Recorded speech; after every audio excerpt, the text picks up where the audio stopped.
There are plenty of video games that come out every year, with some companies releasing new titles yearly and others after 2 to 3 years. But what about the companies that take forever to release a long-awaited sequel or new series? Today we're going to talk about developers that have taken their sweet time making sequels to games. And if you haven't thought of a company already, allow me to start off with this: Square Enix. Square Enix has been pretty good with video game releases, especially considering Final Fantasy games are released within 1 to 3 years of each other. But we aren't talking about Final Fantasy, we're talking about one of the greatest series to ever grace the earth, Kingdom Hearts. Kingdom Hearts is an amazing series and one of the all-time greats with a strong track record of game releases. So you might be asking, Shane, what's the problem? They've clearly released plenty of games over the years. Well, here's the issue. All of these games are spin-offs. 6 of the titles released between 2005 and 2013 were before the announcement of Kingdom Hearts 3. And guess when Kingdom Hearts 3 came out? 6 years later. 6 years after its announcement and 14 years after Kingdom Hearts 2. I get that the spin-offs were meant to explain things not necessarily relevant to the main story, but there were so many of them that take up to 20 hours to complete. The only thing they released after the announcement of 3 was a mobile game that explained the whole backstory of Kingdom Hearts, and also 2.8, which included Dream Drop Distance, and the only relevant addition after the original release, because it told more of the story after Dream Drop Distance through Aqua's perspective. 14 years for another mainline release is ridiculous, and on top of that, Kingdom Hearts 4 was announced 2 years ago, but there's been no new information since then.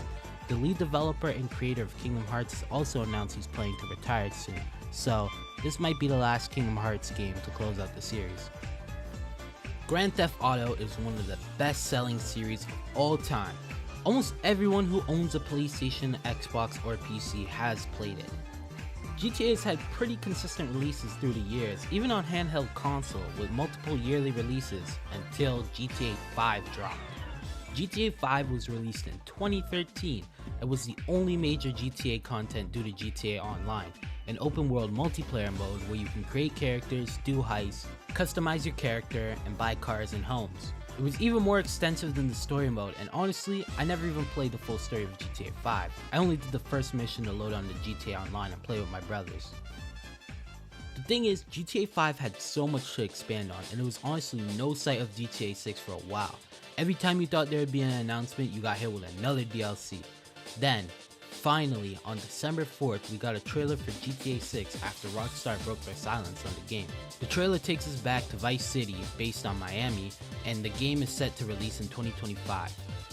There were even major leaks, including a playable tech demo of the game, thanks to someone hacking into Rockstar and obtaining it. Despite this, Rockstar has remained determined to move forward. Good on them, honestly. The Elder Scrolls is a series I'm not very familiar with. I've only played about 3 hours of Skyrim, but I feel this video would be incomplete without mentioning it. The Elder Scrolls is an open world adventure game that has been around since 1994 with the Elder Scrolls Arena. They've released several spin-offs on handhelds and DLCs for the games dating back to 2002 with the Elder Scrolls 3 Morrowind. They kept a pretty good release schedule until the Elder Scrolls V Skyrim. Skyrim released in 2011 and is one of the most well-received games I've ever seen. Everyone I've talked to about it has nothing but praise for it. Even the reviews on Steam are overwhelmingly positive. A big part of Skyrim's success is the modding community, with over 100,000 mods available, the most for any game ever. It's a huge community and explains why so many people are satisfied with the game. Mods expand the game or even improve quality of life features. The Elder Scrolls 6 was announced at E3 2018 and was projected to be the next big game after Starfield, which was a major disappointment. Since the announcement, it's been 6 years and the planned release is in 2026. This means it will be 8 years since the announcement and 15 years since Skyrim's release, making this the longest wait of all the games mentioned in this video, at least for now. Hollow Knight Silksong is on the list, not necessarily for its long wait, but the absolute edge it set its fans on for the longest time, mainly because they have no idea when it will come out. Hollow Knight was released in 2017 and its sequel was announced in 2019, which was 5 years ago. Initially, it was announced to be released in 2023, but over the years there were updates about the development progress. In 2022, Xbox Game Showcase announced that Silksong would be available day one for Xbox Game Pass, and the official Twitter account expected the game to release within the next 12 months, projected for June 13, 2023. But when May rolled around, Team Cherry announced a delay, and there's been no new information on the game in 2024. Despite the delay, Silksong remains one of the most highly anticipated indie titles. Team Cherry has maintained that they are working hard to ensure that the game lives up to its high standards set by its predecessor. And with the success of Hollow Knight, the pressure to deliver something equally exceptional is immense. Now, take a guess how long it's been since the last Metroid Prime game. I'll give you 5 seconds. Ready? Metroid Prime 3 was released in 2007.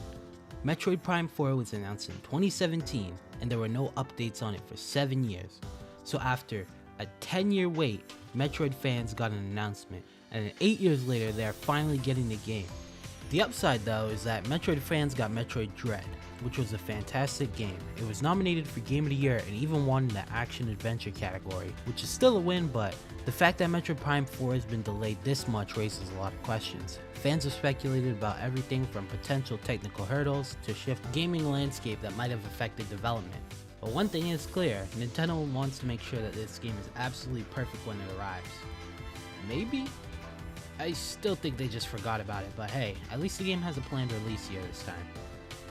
There are plenty more games that people have been waiting a long time for, whether they've been announced or not. But hey, maybe one day you'll get that game that you've been waiting for 5 years or more. Or maybe it'll never happen. That's just how things go. That's pretty much it for today. If you like this video, leave a like and subscribe. It really helps out and keeps me motivated to make more videos. See y'all in the next one.